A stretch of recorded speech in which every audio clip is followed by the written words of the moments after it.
This is the show that shines a light on the joys, the challenges, and the complexities of the lifelong adoption journey.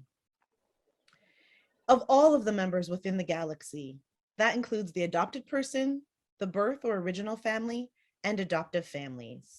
Myself, Judith, and Auntie Sally will be joining you today to share our perspectives, both personally and professionally, as an adopted person, such as myself, and Auntie Sally, who's an adoptive mother. Each month, we hope you will join us as we feature different elements of the adoption journey, and we will often have guests joining us along the way. So thank you for joining us as we begin the Adoption Dialogue. And my name, as Judith has just said, is Sally Bafor. I'm Auntie Sally, and you'll all be wondering why I'm being called Auntie Sally. It's because there's a generational thing. I'm an older generation to Judith. And when I met Judith, I adopted her as my niece. So I am her auntie. And so she always calls me Auntie Sally, as does all the kids, her young people her age. So I'm speaking from London. Judith is in Canada. And we're presenting this show across the waters. We both met through adoption. And as Judith has explained very eloquently, this is a journey that many people are going through. And we want to present this program to share the experience of adoption from the different angles of it, because there's so many different facets to it. And we'd also welcome people to tell us. And we'll bring guests in to share with us their experiences so we can have a better understanding of the human element of adoption. Judith did say, today is actually Mother's Day in Haiti, Judith's country of birth. And today also happens to be my mother's birthday. So it's very special for me on so many different levels, because it was because of her that I actually ended up adopting. So this is also to honor her, and I'm very pleased to say that.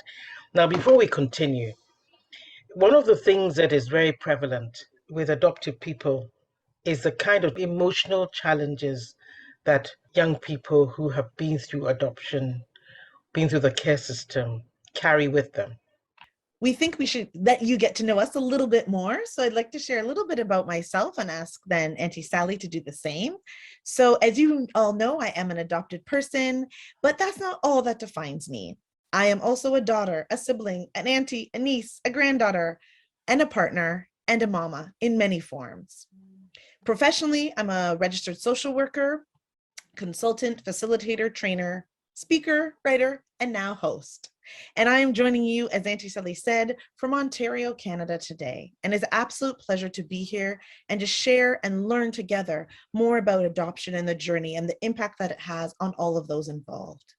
So Auntie Sally, over to you if you could just share a little bit with folks so they can learn a little bit more about yourself and our story, of course, of how we met. Yeah, that's right. That's the other one. Well, I'm from Ghana originally. I'm based in London. I have been for 40 years and more. Started off as an interior architect. After that, became an adoptive parent. And once I became an adoptive parent, that's another story to be told. I decided to become a full-time parent and look for a job that enabled me to work from home so I could parent my children much more effectively.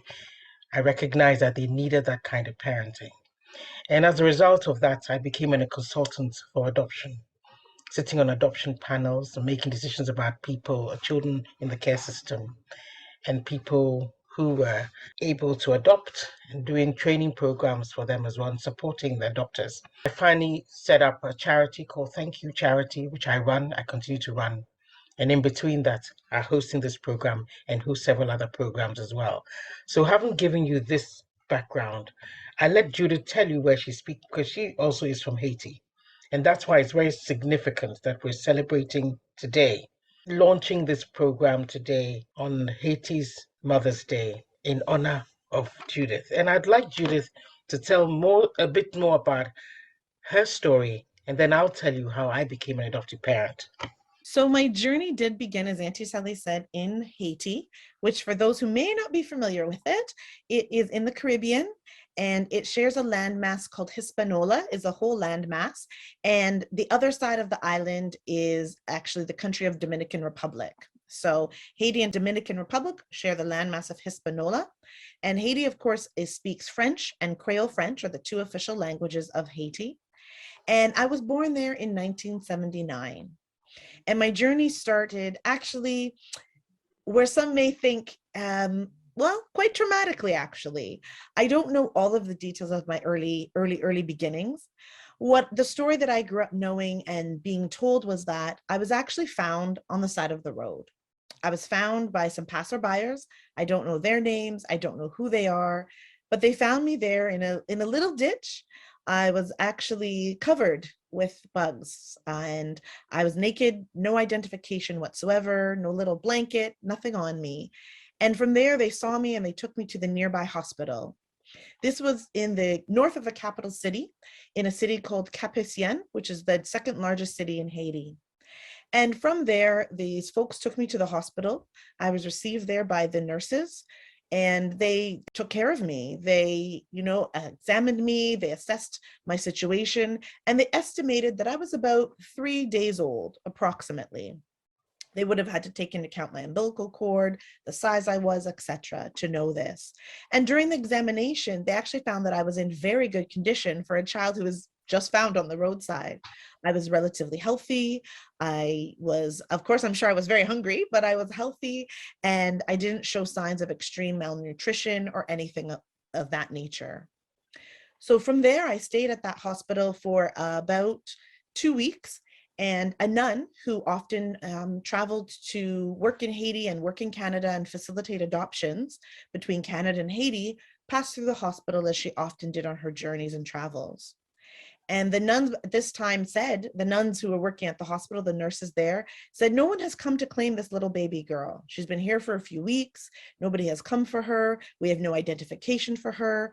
So we want to entrust this child to you to take down to the capital city of Port-au-Prince and take her to one of the orphanages there, where she can get further care and decisions can be made about her future.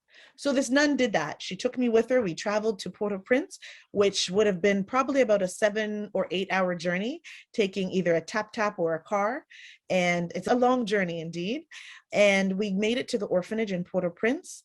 And I lived there for a further 3 months. Now, during that time, little did I know, going on in Canada, it was actually Montreal, Canada, my adoptive family were living there.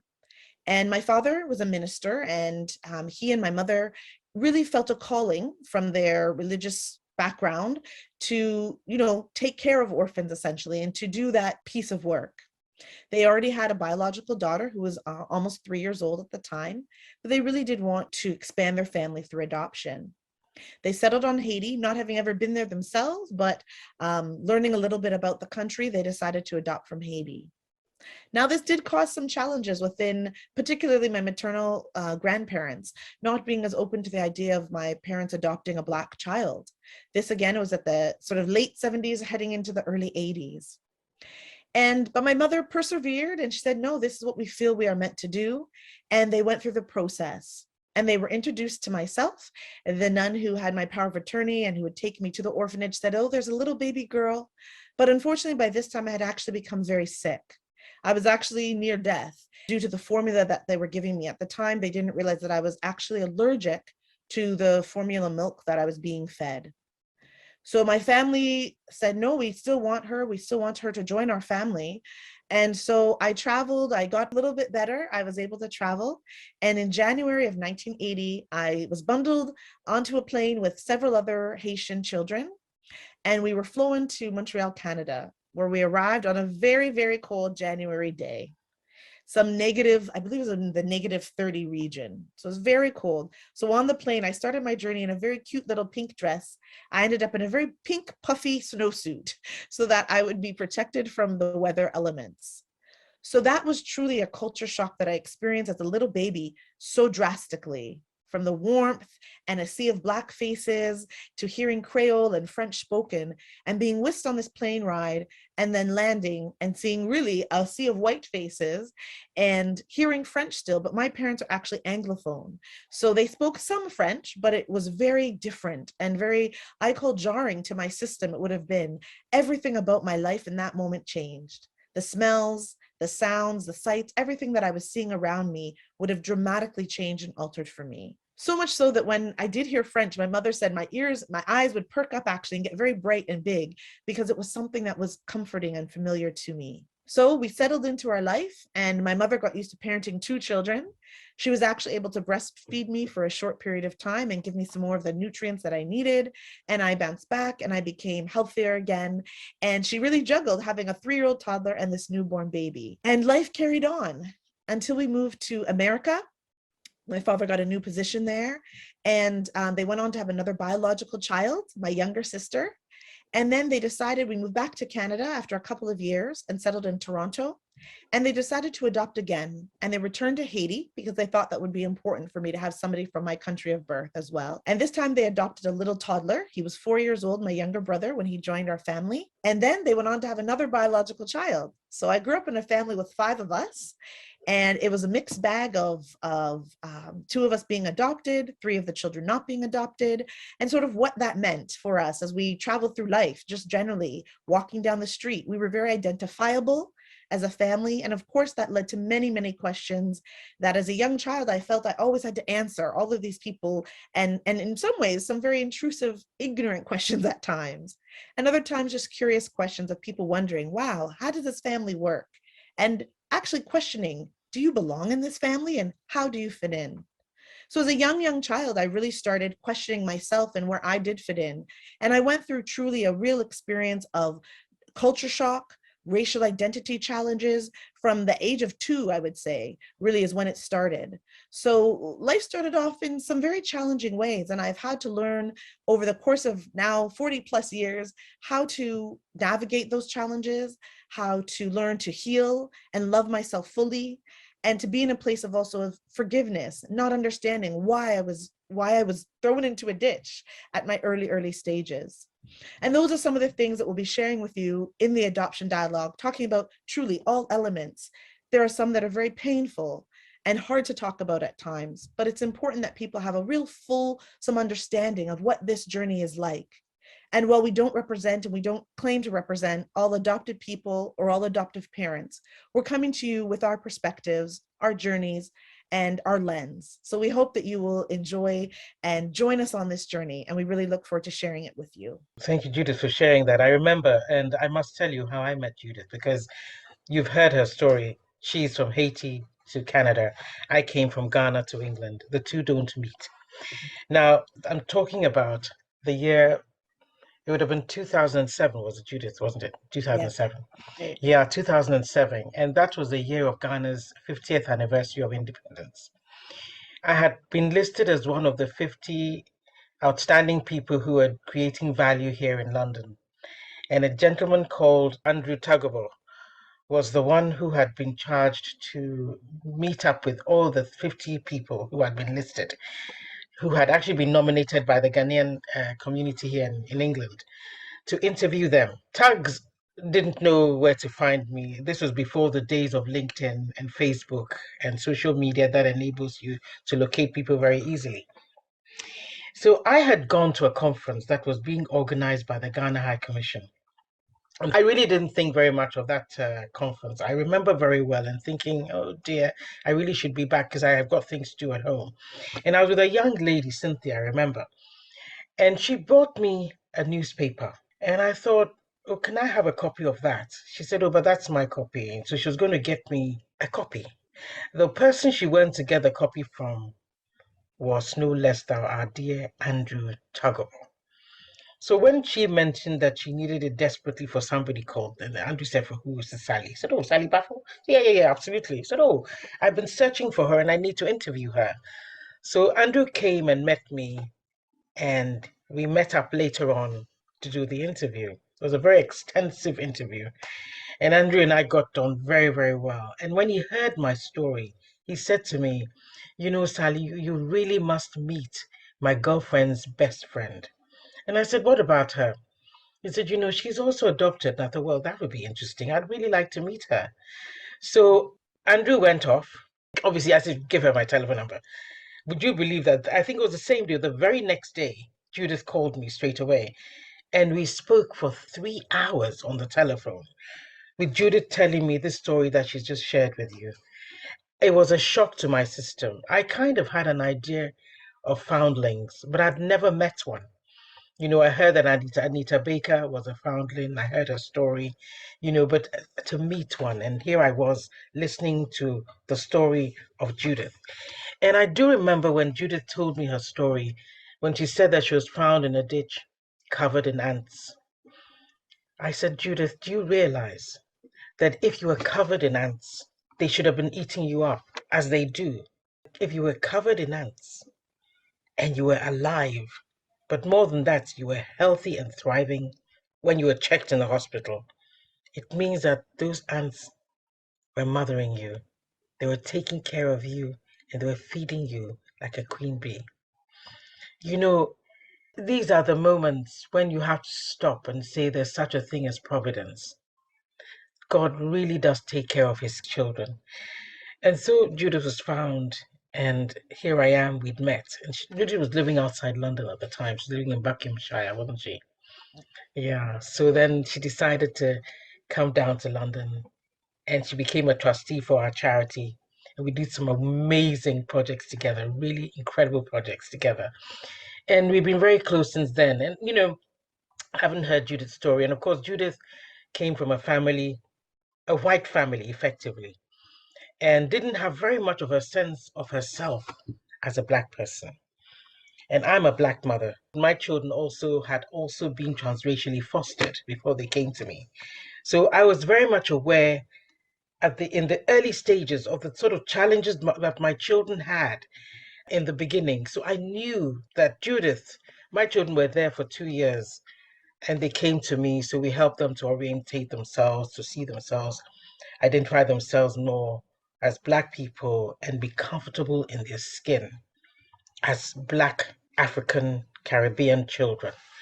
And Judith had grown up never having had the opportunity for that side of her life to develop.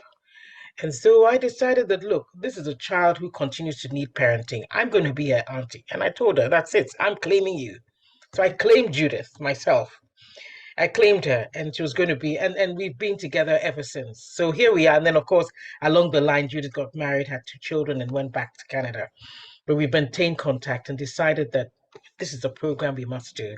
Her story needs to be told, and I have a story to tell as well. But more importantly, I think the focus should not only be on adopted parents as well, but more on the adopted children, because I think, and if you go on the internet, you have a look at the internet and you read up stories about adopted children, there's a lot of pain that comes through, and a lot of healing is needed. So we're hoping that through this program, we can extend some healing to some people. People can identify with our stories. And as Judith pointed out, absolutely, this is our story. We're not representing anybody out there, it's ours. And if anybody can identify with it and it helps them, that is a blessing. And we're pleased about that. Yeah. Very much so. Thank you, Auntie Sally. And I'm happy and honored to be claimed by you. And I consider your children my dear cousins.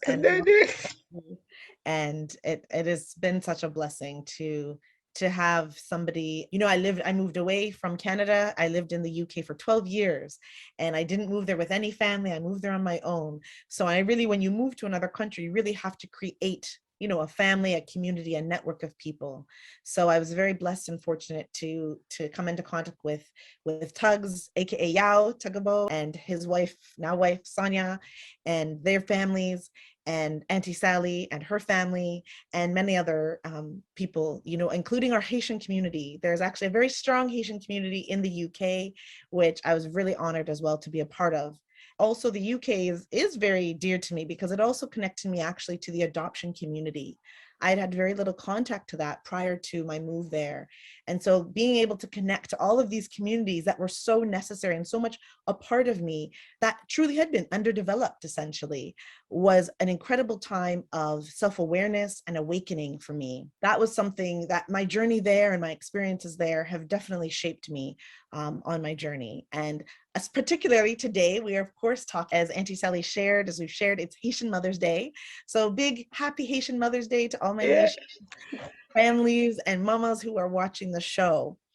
And, you know, as much as my own Haitian mother and our journey started in quite a traumatic way, as you've heard, I think it's important to honor this day and to honor the fact that I myself am also a Haitian mother. And I take great pride in that. And I'm very proud of being Haitian. I say I'm African, Haitian, Canadian. So I include all of it because it is all indeed me. So I'm very honored to be celebrating this day with you all today. So thank you so much for joining us. And when we talk about mothering and sort of our experiences of being mothered, I actually want to ask you, Auntie Sally, Oh, because of course we all come from parents. And can you share with us, because I think it's very significant, your experience of actually being mothered by your own mother and oh. sort of the influence that she had on your life. And you mentioned it briefly, the influence she had on you becoming a mother, and in your case, becoming a mother through adoption. So can you share with us a little bit more about sort of that, your early beginnings and sort of how it led into your adoption journey? You know, I was very fortunate. I had an amazing mother. My mother was so incredible that even in death, she continues to be incredible. I know it sounds a very strange thing.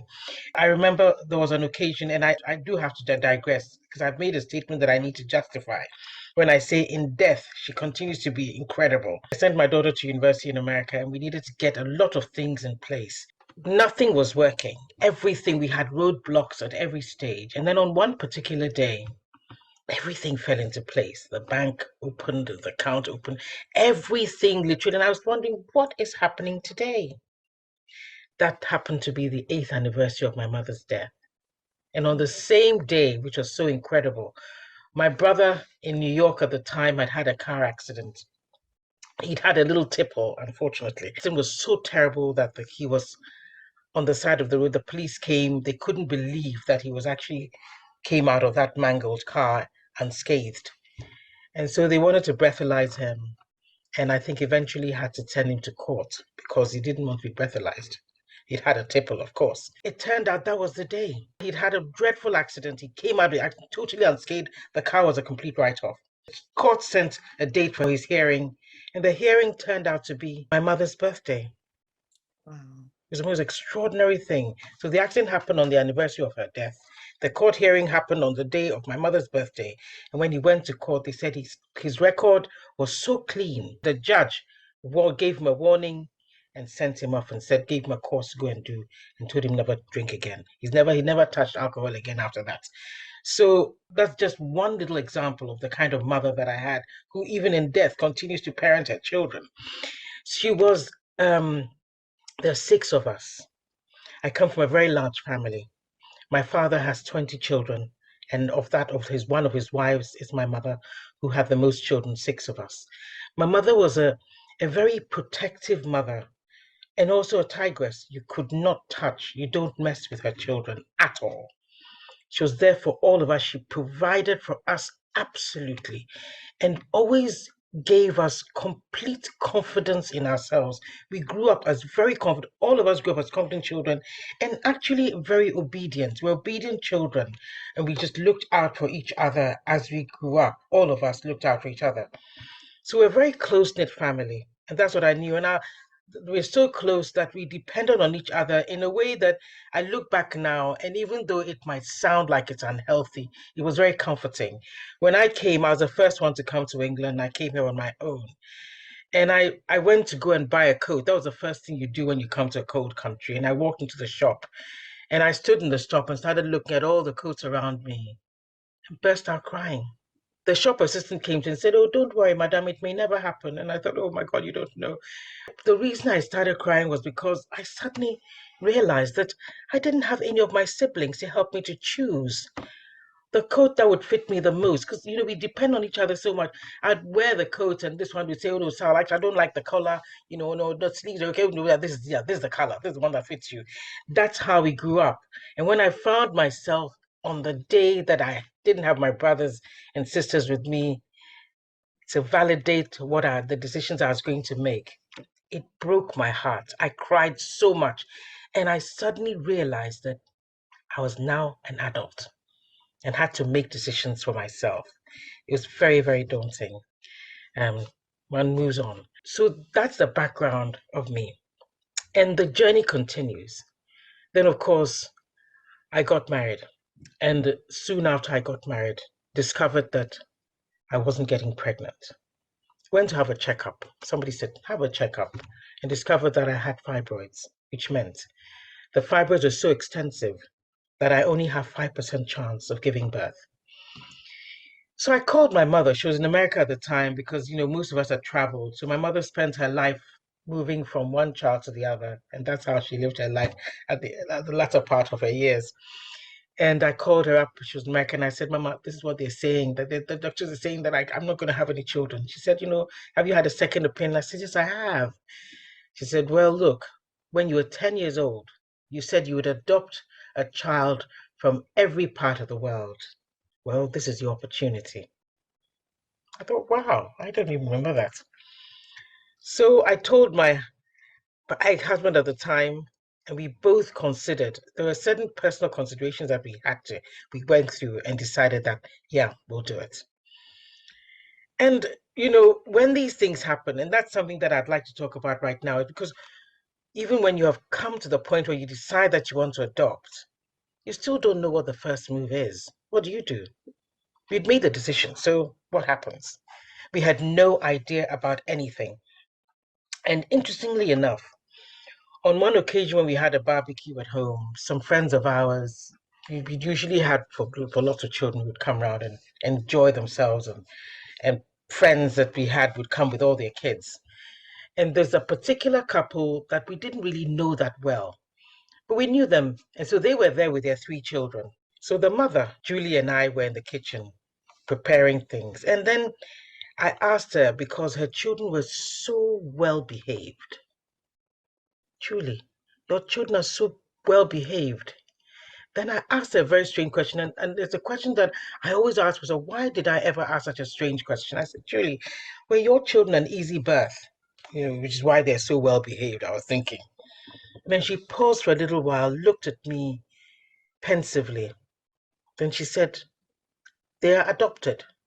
I said, really? My goodness. And they behave so well. That's interesting because clearly at the back of my mind, without even knowing I was carrying that kind of stereotype, my stereotype of an adopted child was somebody who would probably be challenging. I didn't even realize that. I wasn't even consciously aware that I had that stereotype of children who were adopted. So I imagine, I don't know what other stereotypes people have of them, but that is what I had.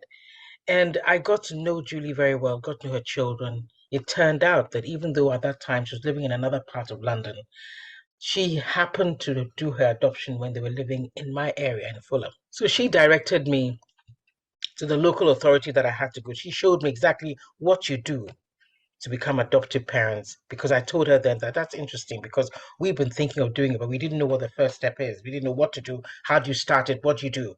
So she directed me as to what to do, and I got in touch with my local authority. And as it happened, again, lots of coincidences. The person who was her social worker became our social worker, and she was amazing. And we were originally going to adopt a boy because I really didn't mind.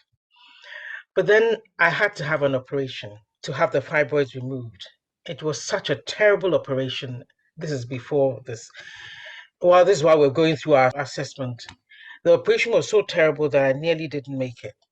And there's a particular soup we have at home called light soup. It's very good for people when they're not well. And I knew while I was in the hospital and wasn't eating anything that light soup is exactly what I needed that would get me back on my feet again. So I called up a friend of mine who cooks his light soup, the closest to my grandmother's perfect light soup. And he said when he heard my voice on the telephone, he thought that was a death wish. He knew that I was going. So he rushed around, got the ingredients, did the light soup, and turned up at the hospital. I only needed to take 1 teaspoon of it, and here I am today. But what was amusing on the day that he came was that as he was walking into the hospital room, I could see a certain distended stomach coming before a certain body came a few minutes afterwards. It was a pregnant woman, his wife. She was so very, very pregnant. It's a very, very long and big pregnancy. I had to smile, even though I was suffering so much in the hospital bed. Anyway, she was pregnant with twins. So when I got better, we went to say thank you to them, went to visit them, and I saw these beautiful set of twin boy and girl, so loving to each other, a 6-month-old baby, and the boy would look at his sister, stroke her little cheeks, and smile at her. I thought, what? At the age of 6 months, doing this to each other? It blew me away. So I know I whispered to I said, little kids, go and bring me twins where you came from, okay? Imagine. So on the way home, I was saying to my husband that, look, I think that we should try to see if we could get twins instead of a boy, and all of that. But the chance of that is just too ridiculous. Anyway, I came back, called my social worker, mentioned it to her, said, oh, well, that'll be a very difficult one, but we'll put you down for 2 children just in case. But you know what? Within a month, he was working with a newspaper.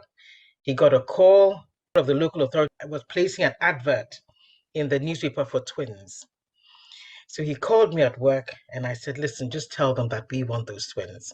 They said, no, we can't do it that way. We've got to advertise the children. It turned out there were 10 families who were interested in these 2 children, but we were the ones who were selected. And it's often said that be careful what you wish for because you might just get it. That's exactly what happened to us. So we ended up with twins, a twin boy and a twin girl. And when I saw their picture, and again, I want to talk about this because a lot of us, when you're going to adopt, there's something that connects you to that child. When I saw the pictures of my twins, the girl looked exactly like my cousin, would have looked her age. And the boy was he also looked very much like a family friend that we'd grown up with. So I felt a connection with them straight away. And that's how we decided to go with them. So I ended up with a boy and girl who I'm happy to say are now 32 and thriving.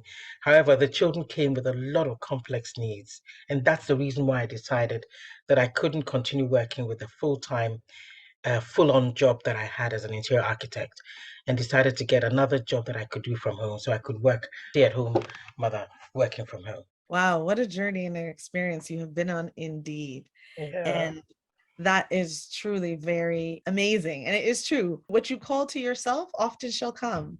So I think that's an important lesson right there. Definitely. Mm.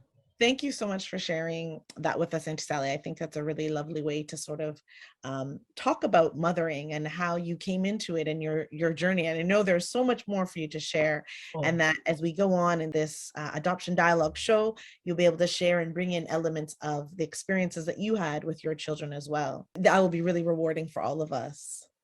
That's true. We want to keep it within an hour and we want to open it up for questions, don't we, now, at this point? Because there's so much that we can talk about, Judith. You and I could go on forever.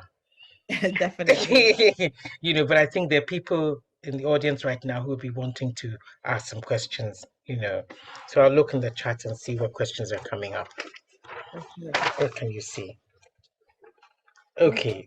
Yes, I've got somebody here, Jennifer, who says that she said, will the fact that a child is not your birth child always influence your parenting? Oh, so that would be a question to me.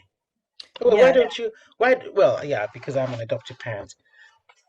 Yeah, I can definitely, I think we both have elements we can share, but please go ahead, Auntie, and start, because I think that's a really Start. important question. I think you should start with yours because you're in a situation that's quite similar, aren't you? Yes, yes. Newish. I was gonna say, so I mentioned in sort of my bio when I was explaining that I'm a mother in many forms, and that often is, oh, how does that come about?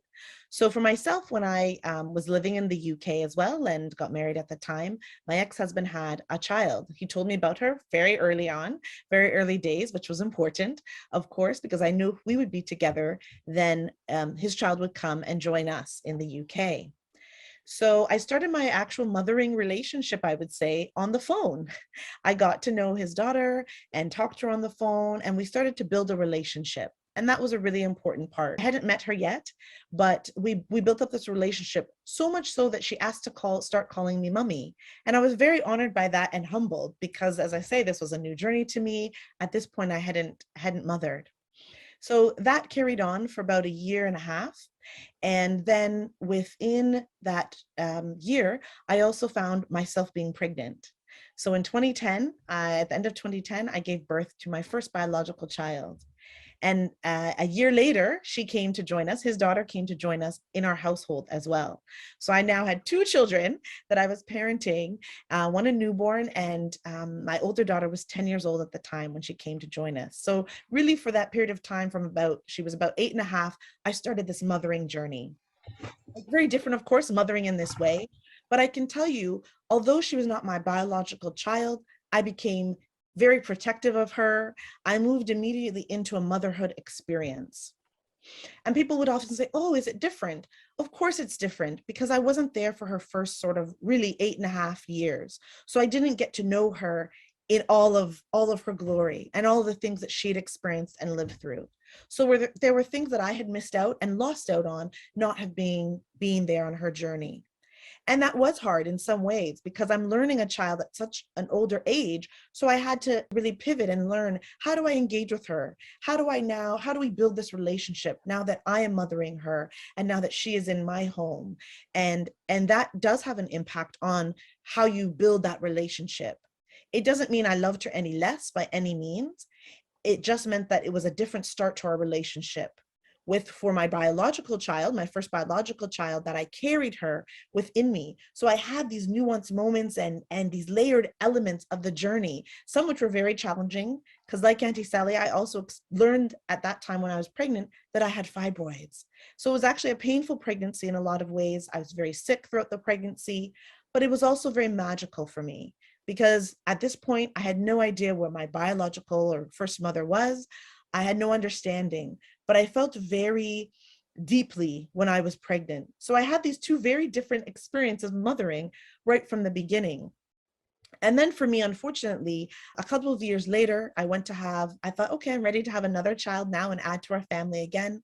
I actually experienced two losses. I had two miscarriages in 2014, which were very, very painful and very hard. After that, I have what I call my angel or my rainbow baby, who was born in 2015, my youngest biological child. And she came to join our family, and she came out healthy and strong, and I was so pleased. Fast forward now, and here I am living back in Canada. I am with a partner, and he adopted a little boy recently. So in our family now, I'm parenting, again, a child who's not biologically mine. But nonetheless, I've scooped up this little boy and love on him and parent him. And again, it is different because I wasn't there for his first 4 years of his life. But I was able to enter in, and we are still learning and doing this dance called parenthood and motherhood. But I really consider it a privilege to be able to parent children in these various ways and to really have that. So I say I have my 6 babies, and I've had the privilege of parenting 4 of them. So yes, there are differences. Yes, there are challenges in every element of parenting. Trust me, that is something that people need to be very aware of, but the love that I have for my children truly is the same across the board. It varies, it differs in my experiences, but I am able to love my children. It has influenced my parenting for sure, because I've had to learn and navigate. You have to parent children who are adopted in a slightly different manner. And I don't mean you're treating them differently in a horrible way. I mean, you have to be aware that they come to you with a history. And it is so important to honor that history. They have not just come and their life begins with you. No, they have a life. They've lived in utero of another woman. They were raised by whether their own family members or foster family members. And we have to acknowledge and honor that experience. So yes, it tweaks that in that sense. And that's another area that we will definitely dive into more. But the basic answer is yes, it will have an influence, and that it can be done in a positive way, in a strengths-based way. So that's important to be aware of. Would be my answer. Thank you, Judith. I mean, that's really very comprehensive, because you've had a breadth of experiences of mothering, range of mothers, you've got your stepchild, you've got another adopted child, you've got a birth child. I didn't have that range. I only never had a birth child, and I had 2 children to start with. Now, the interesting thing with my children was when I met them the first time, they both couldn't stand me at all. They could not stand me. They wouldn't come anywhere near me. They'd stand at a distance and look at me as if they knew something about me that I didn't know about myself. And I thought, oh dear. I remember I was telling my daughter this thing the other day. She said, Mommy, so why did you go ahead and adopt us then if we couldn't stand you? And I said, you know what? I realized the shifting reasons why you end up adopting a child. You start with one reason, and along the journey it changes. And we'll go into that another day because I'll divert, and I don't want to divert right now. It deviates from the point that I want to make. And the point is that at the point that I decided I was going to go with them, whether they loved me, cared about me or not, was because I realized that the children needed to be protected. And I could not bear the fact that we would leave them where they were when we knew that they were being harmed. And so I decided I'd go ahead and do it. And you know what is so incredible? When you have a starting point like this where the children don't like you, you're not even sure whether you like them. You don't know whether you don't even know whether you're ever going to be able to love these children, because I really couldn't work out whether it's going to. And literally every day was a new day. And I thought maybe today is the day when I'm going to send them back to social services. But it never happened until one day the children were playing outside on their bicycle and they were always fighting with each other. He loved flowers, so he's standing by the flower bed and examining this beautiful fuchsia plant and enjoying it. Then his sister jumped off her tricycle, jumped onto his tricycle and started riding off. And he'd ride close to her feet annoyingly. So he turned around and asked her to get off his tricycle. And she said no. And then he asked her gently. She said no, started crying, hollering, and she wouldn't get off his tricycle. So I saw them and I thought, you know what, this time I'm not even going to get involved. Let them sort this thing out themselves. And you know, after she'd really provoked him quite a bit, she just jumped off the tricycle suddenly, got onto hers and started riding off. So he rushed onto his tricycle to get onto before she changed her mind. And as soon as he got onto it, he turned around to her. And that's even before the last tear dropped. He said, Arta, do you want to join me on my tricycle so we can ride it together? I thought, oh my, you know, that just melted my heart. And I have to tell you, that was the day that these children gave me the hook that I could hang my cloak of love on. Because for the first time, I saw something that was so loving and so forgiving and so beautiful in them. And that was the day when it started growing. We've now got to a place where I forget that I didn't give birth to these children, and they actually forget that I'm not their birth mother. And that's an extraordinary thing. And because I've never had a birth child before, it's all I know. That's a beautiful thing. It's all I know. There are moments, though, with the parenting that I'm conscious that there is a nature versus nurture struggle. And that is when I'm reminded that it's because we do not come from the same lineage or the same life experiences. Indeed, character-wise as well, character is also passed down through the DNA. And these are little moments that happen. But in the main, they're the children that I have. And I don't know that I could love them any more or any less if they had been my birth children. Thank you, Auntie. That's so beautiful. And I think that is important. I think, again, another great topic for us to dig into, another session will be around that nature and nurture. And people often wonder those questions. Yeah. And it's really important, again, to honor, and that's part of honoring, right? First or original or birth family. There's lots of new terminology as well that we hope to share with people. So blended family and all that. Lots of language. So you'll learn lots of new language here with us. But yes, 100% nature and nurture are very important and really ebb and flow together. I would say when, you know, families come together and join each other through adoption and other means. So thank you. Thank you. And, you know, we have a lot of questions that have come in. Unfortunately, our time is nearly up. We won't be able to answer any of the other questions, but that's the reason why you should tune in. We will be answering the other questions in our next episode, which will be next month. But what we're suggesting is, please, if you have any comments, any questions that you want to ask about this, do put it in the comment section below. But there is one question that we need to answer, which has come up, and that is about what is a foundling? Somebody's asking exactly what a foundling is. Judith, I think you need to take that before we bring the program to a close. Certainly. Thank you. So again, as I just was mentioning, you will learn and hear lots of new words, and it is really important. So I'm really glad this person asked this question. So I apologize. I should have broken that down earlier. So essentially a foundling is my experience. So I am what is considered a foundling adoptee, in so much that I had no information. I was found, for myself, it was on the roadside in a ditch. Often foundlings are placed in front of hospitals, police stations, fire stations. You hear sometimes a baby was found in a dumpster, behind a store, at a restaurant.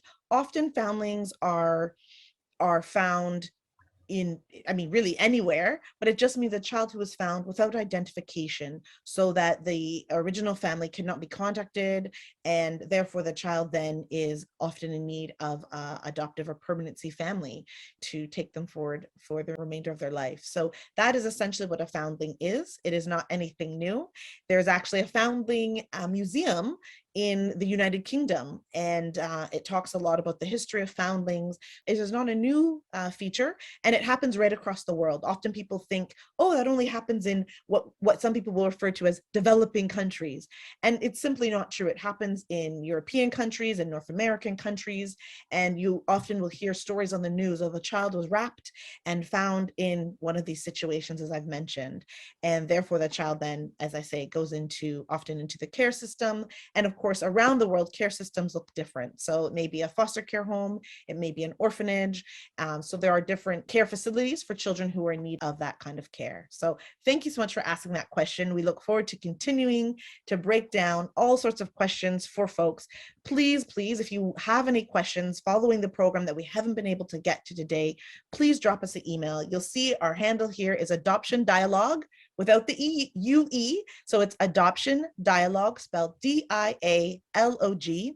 You can email us at adoptiondialog@gmail.com.